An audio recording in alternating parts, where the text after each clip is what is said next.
قرر الدولي الجزائري يوسف عطال مغادرة نادي نيس الفرنسي والدوري الفرنسي ككل في أول فرصة تتاح له، سواء كان ذلك في الميركاتو الشتوي المقبل أم الصيفة القادمة،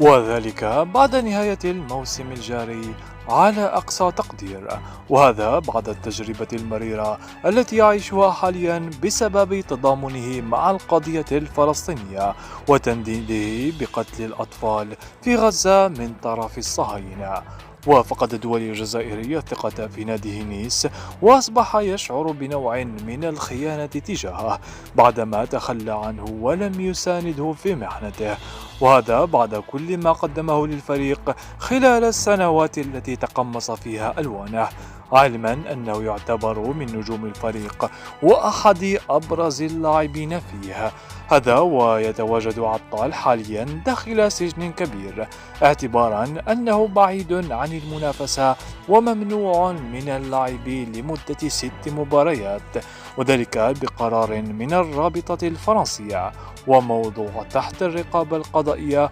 وممنوع من مغادرة التراب الفرنسي بقرار من المحكمة. كل هذه العوامل جعلته يقتنع بضرورة تغيير البلاد وليس النادي فحسب.